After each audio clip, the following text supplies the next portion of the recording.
Hi there folks, welcome to RRTV's live coverage of the Skip Barber Monday Night Lights, coming to you live from Donington for round 9. And your commentary team tonight is myself, Bernie Weemers, and Tim Gorkrocher. Welcome Tim, it's going to be another great night here at Donington with the Skip Barbers. Yeah, g'day Bernie, thanks for having me tonight, and I must say it's a pleasure to join you for the first time. For those who don't know, Bernie is the man behind RRTV. And mate, I'm pretty proud to join you at Donington Raceway. Good fielding tonight, 30.87 is the strength of field. And like always, we're looking forward to a night of good, close racing. Yeah, we certainly are, and having a look coming into the point score here, folks. Let's have a look at that.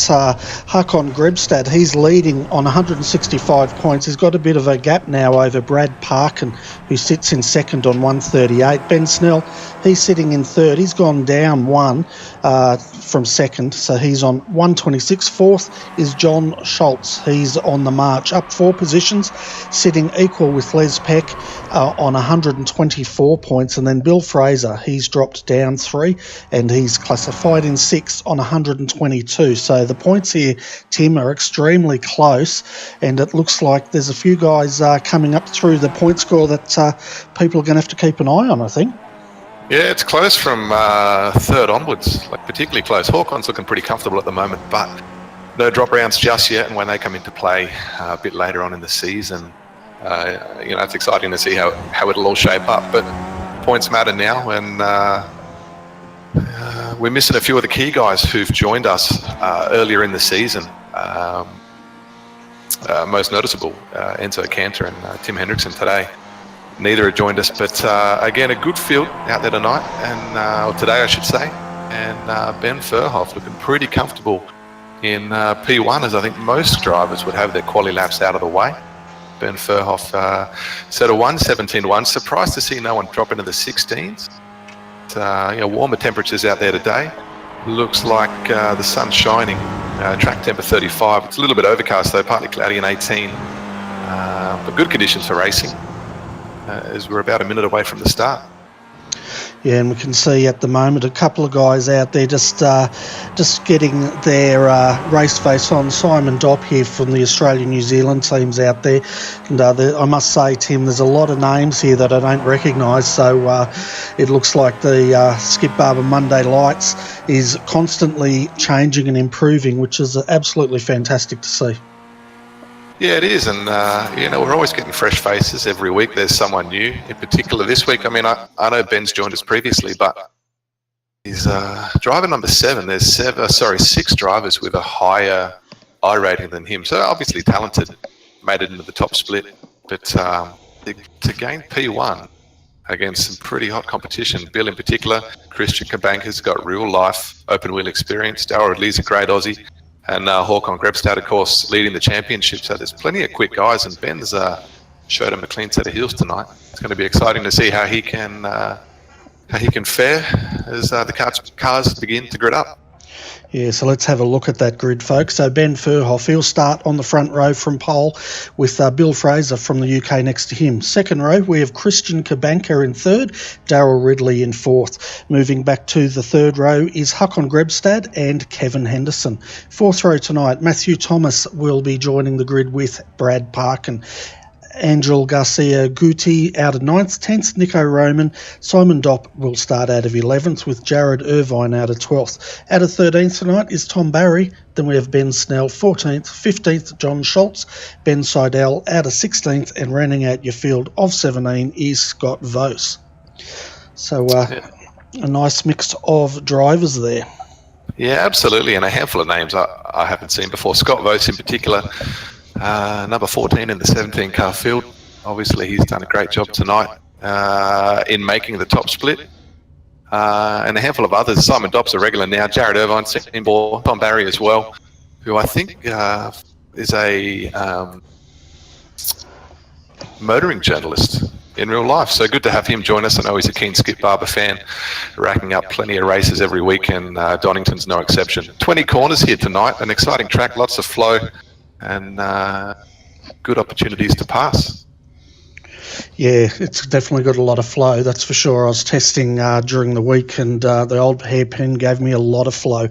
But here we go, folks. We're under starters' orders. Revs will be rising here at Donington. We are underway. Ben Furhoff got an excellent start on the inside in the number 7, and the number 1 on the outside, that is Hakon Grebstad. Another good start. Yeah, Hawkon, he knows his way around the skip. Barber settles into 5th pretty comfortably. Not too much pressure on Ben early in the piece, but Bill runs very wide on the exit of 1. Probably picks up a 1X, but he's going to settle in pretty comfortably. I know he likes to take control. Wouldn't surprise me if he made a move early in the piece as he looks to run around the outside. Not going to make it happen though. Ben looks to have pretty good car control as he gets it a bit sideways. And they've all settled through pretty nicely. It looks like a very clean start so far. Yeah, so looking at your top 5 at the moment, folks, we've got Ben Furhoff leading, Bill Fraser, Christian Kabanka in 3rd, 4th Darryl Ridley and Hakon Grebstad. That rounds out your top 5. They're coming up the hill. Bit of a blind corner this one as they run down the straight into the turn 9 and 10 complex, the chicane. Ben moves over to the right, protects the line. Bill, what's he going to do? Looks to run to the left. Hard to run around the outside though, and I'd be a little bit worried that there's a possibility of them coming together. Ben takes the racing line through there. Bill checks up, loses 2 or 3 tenths, and they're on their merry way through there cleanly. I'll tell you what, Christian wasn't worried getting a bit of an overlap there, but he's going defensive now as the number 4. That's Darryl Ridley, and the gold car is just behind him. But it looks like Christian's going to slot straight back in front of the number 11. Hawkon at the moment, he is the number 4, side by side with Darryl Ridley as they're coming down through Craner curves towards the old hairpin. Yeah, Darryl backs out. Smart move. Difficult to run side by side, but as you go through that right hander, you can lose a lot of time as you obviously don't want to come together, which cost you the race. But Darryl's lost a bit of time to Hawkon as he comes under a little bit of pressure from Hendo behind him, regular good Aussie driver from sunny Queensland in the field. Doesn't mind a bit of elbows out racing, and he's a good character too. So Hendo's in 6th, only a second or so off the lead, and he'll work hard to put a bit of pressure on Darryl and work his way up to 5th position. Yeah, it's great to see Kevin out there as he always is. Races hard, this bloke, from what I've seen, and looks like he's in a great position there. As you said, 6th position. Right behind him is Matthew Thomas, and then we've got Angel Garcia Guti in the number 12 behind him, sitting in 8th. But here comes a train once more as they come down across the start-finish line once again. Yeah, Ben's still in control though. Bill's looking pretty close. Looks like he had a great run through the last chicane and picked up a bit of draft along the front straight. Christian's not too far behind. As I said earlier, a bit of real-time open wheeler experience, and that's obviously assisting. He's a good driver, but I wouldn't be surprised if we see him make a push through to the front. And Hawkon looks like they've pulled a gap now on Hendo, who's got past Darryl. Just over a 2nd gap now. And I think that top 4 is going to run away with it a little bit. Obviously got exceptional pace, and it's difficult here to really find yourself, 3 or 4 tenths without getting too many off tracks. And as Hendo runs particularly wide, looking to make up time, but it's just that difficult. So that top 4 look to have gotten away pretty cleanly as Bill hasn't put too much pressure on Ben. As he moves across to the right, protects the line again. Bill's not going to do anything silly though. They know they've got a gap, and his opportunities will come later in this 19-lap race. Yeah, exactly right. As we see now, Bill getting an awesome run out of there through the S's. He's going to have to go on the outside though as they come into Redgate. But look at the number 2. That is Christian Kabanka. And Hawkon also wants to get into this party as they go too wide into Redgate. Hopefully they'll all come through the other side. Yes, they're showing a lot of room, a lot of respect. Great driving. Yeah, it is. That's what we want to see. And Hawkon, I thought he'd get around the outside of Christian, but he backed out of it mid-corner, looked to settle back into P4. And likewise, Bill ran side by side with Ben as Christian chucks it up the inside. Nice move through that right-hander, looking to capitalise on a slower run by Bill, but it looks like Bill might just have a little bit of a better run out of that left-hander as they work their way down the hill through the right-hander. And Bill's maintaining P2 for Christian and Håkon, but those three drivers having a little battle has allowed 5th through to 10th or 11th place, closed the gap a little bit, and Hendo's well and truly, and all his mates from P6 through to P probably 12, Ben Snell at the back of that pack, I think, they're well and truly within draft range now. So right back as one big freight train now. Yeah, it was excellent. Sorry, Tim. Go, mate. Right. I was going to say that was an excellent lap by Kevin there. I almost thought he was going to drop off the back, but all of a sudden he's challenging Håkon now, having a look on the outside. And as you said, he's rejoined this pack. The front three, though, they're skipping away a little bit as Håkon goes defensive. And we'll see what Kevin can do here. Yeah, Håkon, don't know what happened. He showed exceptional pace and obviously easily able to keep up with the top handful of cars in the first 4 or 5 laps, but he's cost himself a bit of time as he pulls a small margin, gets a good run through that right-hander, and he'll work hard to... it's a funny one. He must have a slowdown. He's pulled off to the right. Hendo's passed, Ridley's passed. Who else is there? Matt Thomas. I think they're not sure what Håkon's up to, but I'm pretty confident he's got a slowdown as he backs up that pack from 5th through to 10th or 11th, but that just allows the top handful to get away as Hendo is part of the lead pack now. Yeah, and it's almost like Kevin and Håkon swap positions because Håkon finds himself now off the back and the cork in the bottle, so to speak. He's got Darryl Ridley coming down the inside of him now, having a look at the S's. Probably won't make that move, no, he backs it out, and Matthew Thomas comes through. You can also see further down, folks, Simon Dopp is in number 10th position at the moment. That is the 16 on the inside. He's got the 9 right behind him, though. That's Tom Barry. Yes, we spoke about earlier. Tom, a good driver, done plenty of laps around this place this week as Ben Snell runs pretty close to the back through that right-hander at turn 1. But no, Tom's shown some pretty good skill as he's put in the hard yards and is rewarded car 9 through this field and sitting in 10th or 11th at this stage.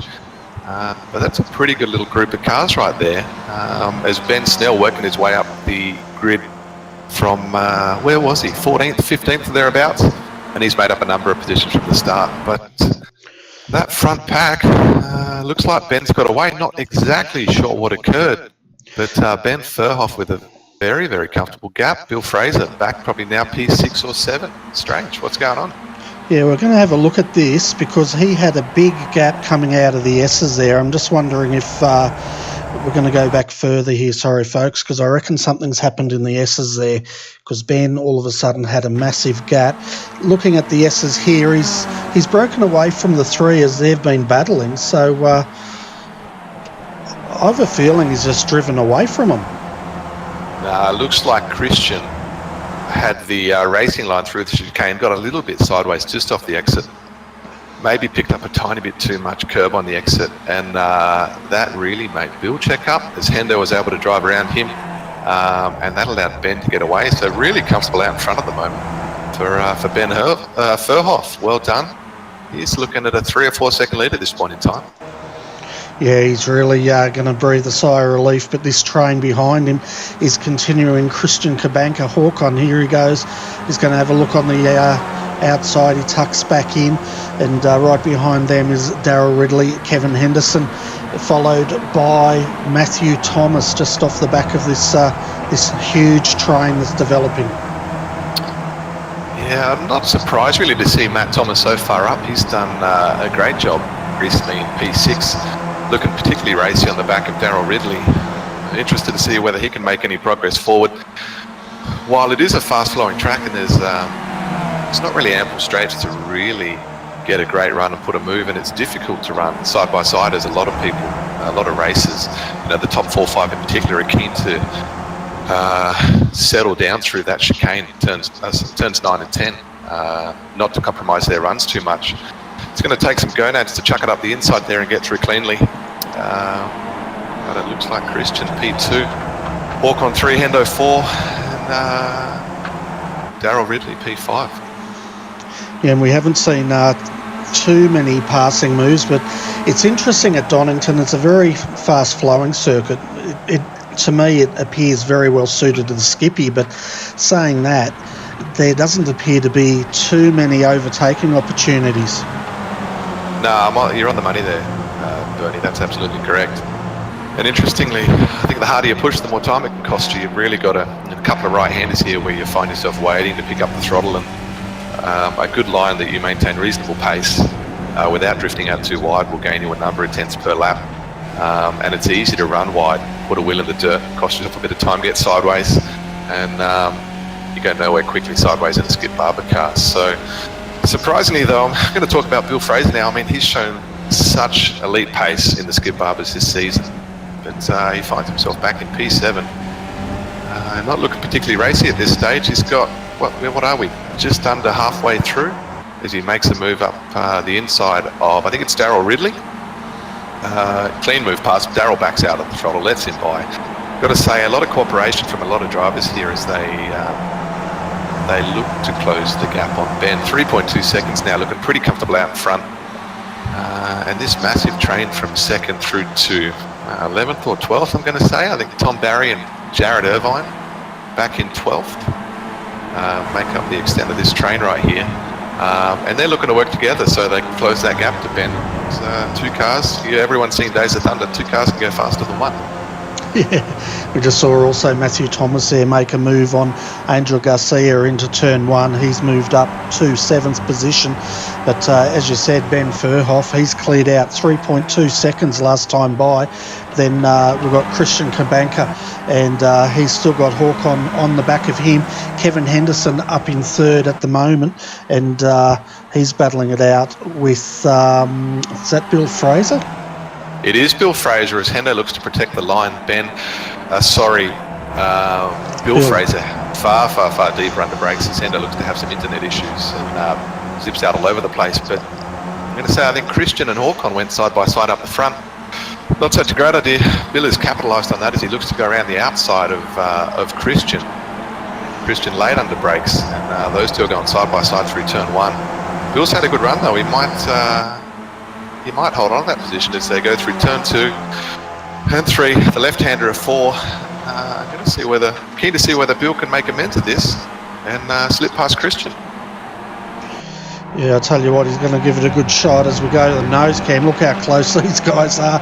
And Christian just takes it back. But I tell you what, that's the first time I've seen anyone go side by side into the old hairpin. But I guess that's what Skip Barber racing's about, isn't it? Really close racing, hard racing, but clean racing. Yeah, spot on the money. Look, you don't want to get too close because you get your nose taken off. But that group of 2nd through to, what I'm going to say, 6th or 7th now running pretty close. And Bill gets another great run. Christian runs to the inside. Thought he might have got a slowdown, but he's just protecting the line as Bill backs out so that those three can work together. Hawkon fancies his chances down the inside as he runs side by side with Bill. Bill's pretty clean through there though. Runs up on the ripper strip on the exit of 9. On the exit of 10. And maintains his position in P2 as Hendo gets a great run straight past Hawkon. Hawkon's going to be a bit annoyed though. He could have worked with Bill, but he's given up the position, and that is the nature of Skip Barber. Well, we've got a big incident back here. That's the number 12 Angel Garcia. Guti, he's turned his air conditioning on, but I don't think it's going to help him get out of jail here. Let's have a look at it. Looks like he got a little bit greedy. I'm going to say that it was difficult to see. Tom Barry and Angel Garcia and Simon Dopp chucked it up the inside, did Angel, and extremely unlucky. Ran a little bit deep. I don't think Simon perhaps gave him quite as much room as he was anticipating. Easily a car width there, but that has destroyed his race. Along with Brad Park, and looks like Simon Barry, Ben Snell affected too. Sorry, Tom Barry and Ben Snell affected too, and extremely unlucky for Angel Garcia there. Yeah, it certainly was. And I was going to say it reminded me of something I was watching last night, but in case people haven't seen the F1, I'm not going to give them any spoilers. But anyway, Ben Furhoff now leading the way. 5 seconds is the gap. That's massive. And then the train continues back here. We've got Christian Kabanka, Bill Fraser on the outside of him. Bill's going very wide there just to let Christian through, and Hawkon is still battling here with Kevin. But we've also got on the back of this now, Matthew Thomas has managed to get across that gap, and he's the last one in this train. Yeah, Matt Thomas looking pretty good. Darryl Ridley, though, I mean, he's gone under the radar. We haven't spoken to him too much, but he's looking pretty racy in, what's that, P6 or 7? P6 at the moment. I think he's looking to capitalise on, you know, it's easy to get excited towards the end of the race and try and chuck a move up the inside of turn 9 and 10. Been plenty of contact there through all the races I've seen this week. I think Darryl, he's not going to do anything silly. He's just going to sit and wait, jump on any opportunities that come his way. Later in the race, I think he's going to see what unfolds as Bill and Christian work towards the 9 and 10 complex. Bill protecting the line as you would, but Christian, I think he's pretty content just to sit behind him for the time being, as those two have cost each other quite a bit of time in laps gone by. Yeah, it's interesting because we saw this group get out in front, didn't we? And then they started going 2 by 2, and that brought the train back together. But then that incident last couple of laps into Redgate here split them all up again. And this is how this train may finish, because at the moment, Jared Irvine, he's trying to get back onto the back of this, but he's a good, 2.2 seconds down, so he's not going to get any tow at all. Yeah, no, you're on the money. It's going to take an error from Matt Thomas, Darryl Ridley and co for that gap back to Jared to be bridged, and I think that's a little bit unrealistic. These lot, they look to be driving pretty safely, nothing too silly.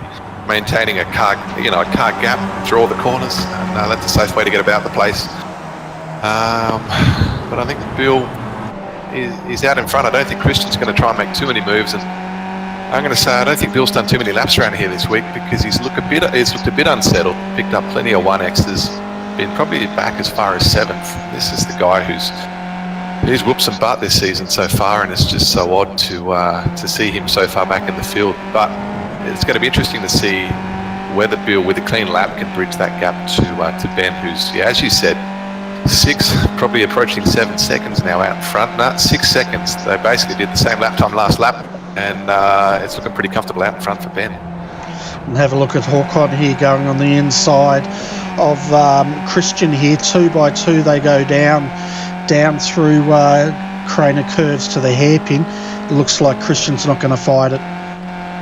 Common sense. I think Christian knows that if he went side by side with Hawkon, that just cost each other time and Bill would get away. So perhaps a bit of real-time common sense from his open wheel experience coming into play there, as Hawkon looks to get a good run, close that gap up to Bill. That's exactly what Christian would have wanted, knowing that if the run was at all compromised, that Bill was going to get away and be untouchable out in P2. Yeah, exactly right. That's exactly what they did. And then Kevin Henderson still sitting on the back here, and 6 laps to go. I guess, you know, these alliances, they're going to start breaking down in probably, around about 4 laps? Yeah, you'd say so. It's at some point shortly, you know, the next lap or two, someone's going to want to make a move and take a bit of a risk and chuck it up the inside somewhere, or try and make a pass around the outside, use the draft to benefit. And you're right, that often separates the field. Hawkon's 6/10 behind Bill, though. Bill's looking pretty clean at the moment. He's put together a couple of good laps, and he actually brought the deficit from Ben back to 5.9 seconds as it was slowly building all race. So Bill's made some inroads. It's going to be interesting to see whether Hawkon, though, can bridge that gap, stay right up on his tail, and be in the mix for P2 on the podium. Yeah, so we'll have a look at the battle pack here, folks, and you'll get a bit of an idea of the breakup. So you can see back to Hawkon last time by was 0.5 of a second from Bill, and Christian Kabanka was 1/10 behind him. He's a lot closer now, though, and you can also see Kevin Henderson now is also going with this pack. They're starting to drop off the back Matthew Thomas a little bit here. Yeah, unlucky for Matt, but he and Darryl have, don't know whether they came together through that lap, but they were a lot closer. The previous lap, bit of a gap now, and I'm sure those two will be looking to put some clean corners together to bridge that gap, because it is difficult for Hendo and Christian and Hawkon to maintain, you know, really good pace while they're working relatively closely together. Often you find yourself compromised by, you know, 2 or 3 tenths a lap. And it looks like I say, I think Matt's closed the gap to Hendo just a little bit. He had a slightly better lap last time by 16.9. Hendo was 17.0, just a tenth. But that's probably enough just to pull them back to within, what is it? Looks like about 8 tenths at the moment. So a reasonable little effort by Matt then to put together a good one and stay in touch with the pack from second through to fifth, in fact. Yeah, I'm surprised. Oh, here we go. Kevin Henderson and Matthew Thomas put it up the inside there, but Kevin said, no, you don't, and defended that corner. That was coming into McLean's turn 7. Up to Coppice they come. And, Kevin Henderson's getting it all sideways there. And as you said, sideways doesn't really help you in a skippy that much, but that's brought Darryl Ridley back into this. Yeah, Darryl's looking pretty racy again, but I got to say, I think Matt probably just nipped the back of Kevin through that right-hander of turn 8, the uphill blind corner, and that's what pushed Hendo sideways. No mistake on Hendo's behalf, but it has caused him to fall back from P2, 3, and 4. Looking at his lap, a 1:17.672 against Christian in front of him. He did a 1:17.1, so half a second through that corner alone. Disappointing for Hendo, and he's probably going to find himself out of touch and without a chance to jump on the podium this afternoon. Yeah, well, he's just lost a position to Matthew there, and now he's under threat from Darryl. And just having a look at his car there as he goes through the old hairpin. Looks a little bit loose, but nothing that he can't handle, that's for sure. But meanwhile, up in the first battle pack, it's Bill Fraser, Håkon Grebstad, Christian Kabanka. They're trying to close down on Ben Furhoff, which Christmas is going to come before they see him again, as he's out by 6.4 seconds. And we've got Matthew Thomas, all Matthews around, and that was up at Coppice, exactly where Kevin got loose. Yeah, it's interesting. I'm surprised that they're getting that close together. Obviously, you want to get a good run to use the draft through that short straight into turn 9 and 10. But I guess you don't need to find yourself that close mid-corner. But obviously they are. A couple of errors creeping into some iRacers this afternoon. One of those things, but not all perfect. It looks like Hendo shoulders elbows out with Darryl Ridley as he pushes Darryl wide through turn 1. They both make it through cleanly in the end, but at the expense of probably a couple of tenths again. Unfortunate for those guys, well and truly back 2.5 seconds now behind Bill, Håkon and Christian. So yeah, settling back for P5 and 6, unfortunately for those two. Yeah, well, I said about 4 laps ago alliances would break down about now. And sorry folks if my computer's starting to play up. It's a hell of a day here for me. But here goes Christian. What's he going to do? Is he going to have a run on the inside of Coppice blind corner? He is throwing it down the inside. And does it pay off? Yes, it does. Yeah, great run. It looks like he's going to push Håkon pretty closely, though. I think Håkon's going to have the sense to give up that position, though, or they'll have no chance of keeping in touch with Bill Fraser in P2 as Bill gets a little bit sideways on the run through 9.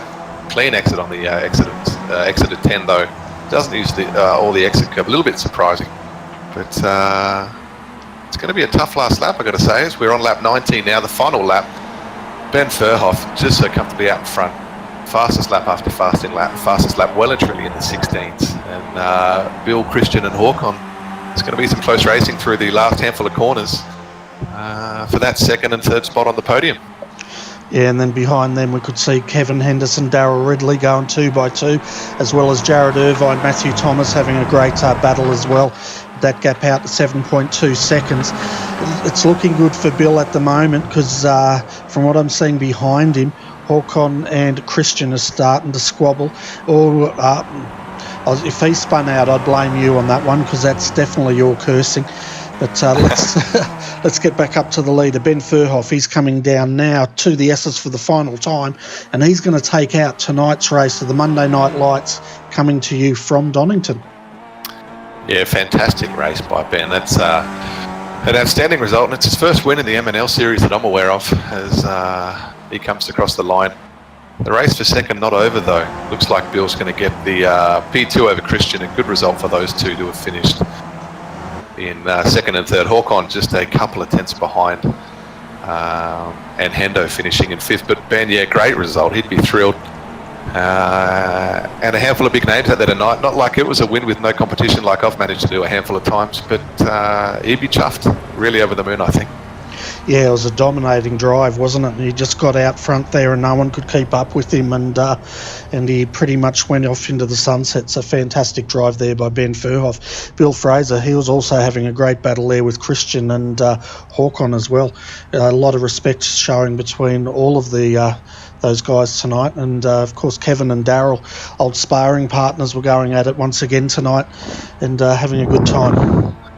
Yeah, nice to see those two get around without causing each other any grief either. You know, Hendo's a good hard racer, and I know Daryl is experienced enough to give him the extra bit of car width when necessary, and those two came through for 5th and 6th respectively. So a great result for those two. Plenty of IR and offer for Hendo and Daryl. And I think, look, only 10 seconds behind the winner. That's a pretty good result, and only 3 seconds off a second place. So they'd be very happy tonight, I think. Good haul of points, as I said. Pretty good result for the Aussies too. Obviously, Ben out in front with a fantastic result. The first Aussie, and 6th and 7th as well. Sorry, 5th and 6th as well for Hendo and Daryl. Well, I know why they didn't get together, and I think Hendo's, from what I've seen, is starting to mellow in his old age. So maybe, he's going to go and buy them all a cup of tea or something and give them some crumpets or something like that. Yeah, I was talking to him through the week actually, and he doesn't mind an Earl Grey. But look, he's a good hard racer when he needs to be.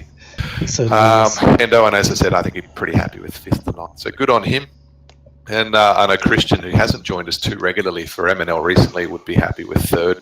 Very good podium for him. So no, great result all round. And of course, Ben, outstanding tonight. There's not much else to say, to be honest. He kicked some butt. Yeah, he certainly did. So let's go through the final results here, folks, so you can see where your favourite driver finished. So Ben Furhoff, he takes a win, and he led all but one of those laps. Bill Fraser from the UK comes in 2nd, with Christian Kabanka from the California club in 3rd.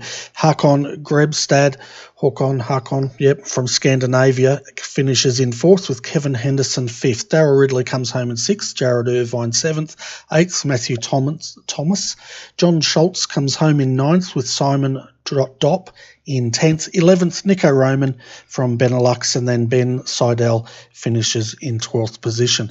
Home in 13th was Tom Barry, then Brad Parkin dropped 6th to come home in 14. Angel Garcia Guti from Iberia also dropped 6th. These were the guys involved in that big incident. Finished 15th. 16th was Ben Snell, and Scott Vose, he was classified in 17th. Now, the biggest mover tonight, folks, that's John Schultz. He was up 6 positions to come home in 9th. So a great drive by John.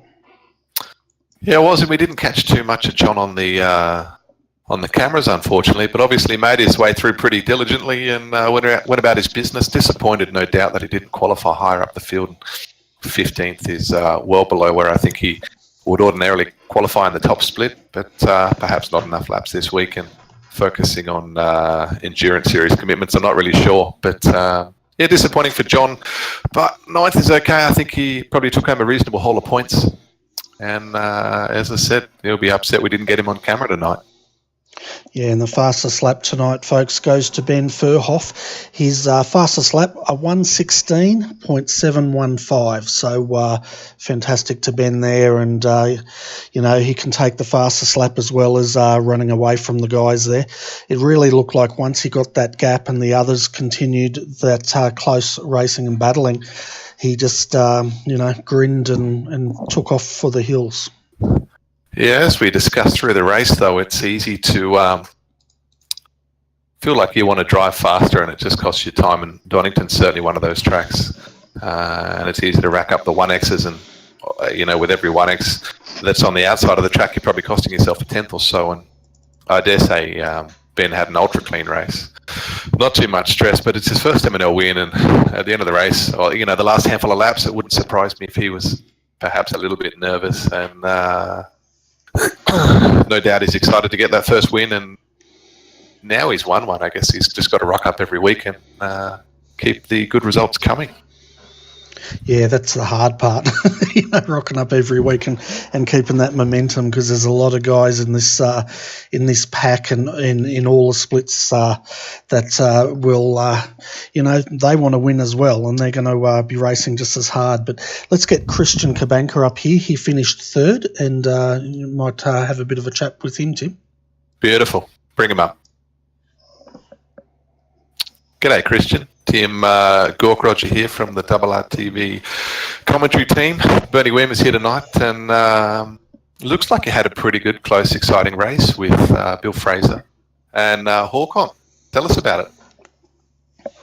Yeah, in the first few laps, it was Ben, Bill, and then me, and I think me and Bill ended up battling a bit too hard and let Ben get away, which was a bummer. I thought that me, Bill, and Hakon could have kept up with him. But anyway, yeah, the battle was intense. I was a bit more conservative compared to the other two guys. Hakon put in some great moves, and I ended up getting shuffled back down to fourth. But in the end, I got back up to third, tried to pass Bill for second, going to the last chicane in the last lap, and he defended too greatly, and I couldn't get by him. I think you'd be pretty happy with P3. I was saying to Bernie just beforehand, we haven't seen you too much in the Monday Night Lights series. I dare say that timing isn't too favourable for you. What's the time over there? 2, 3 in the morning? 4:47, I think, in my watch. I'm not sure if that's correct, but yes, it's about 4 a.m. Fantastic, mate. That is dedication, and it's a pleasure to have you join us.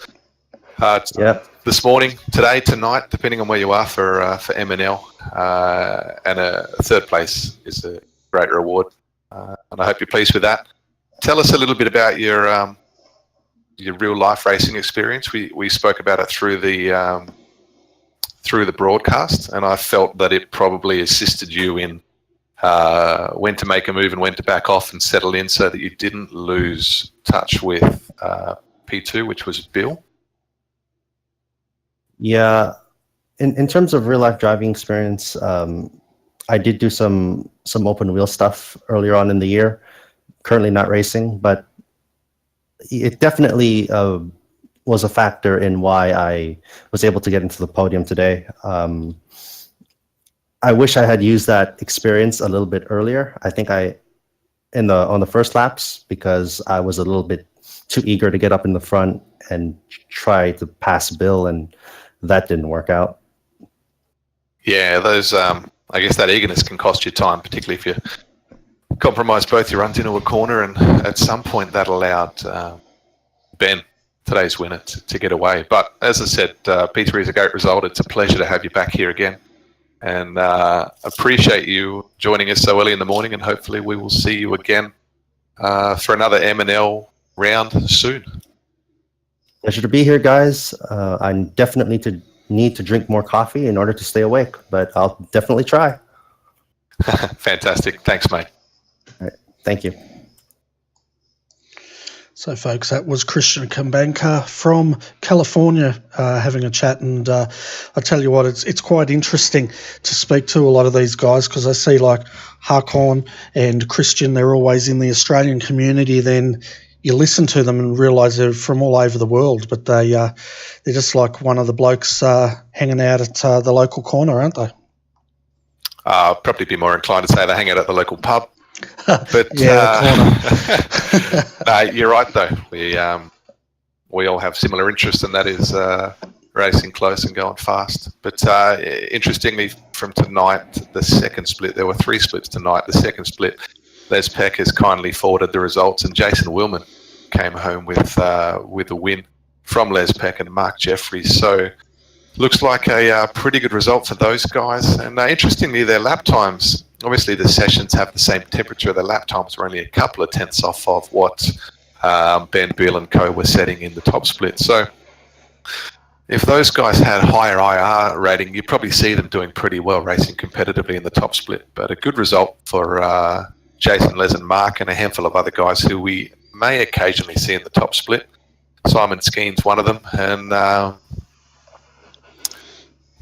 Bernie, maybe one day we'll host one of their races. Yeah, that'd be absolutely awesome.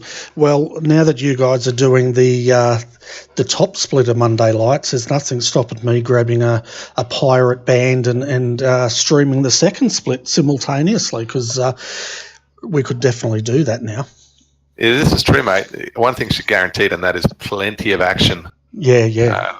Well, perhaps, mate, it could be exciting. So. I'll set up a pirate radio station and put on Alex's beard and an eye patch, and we'll see what we can do. But I was in the third split last week, and that was very, very competitive.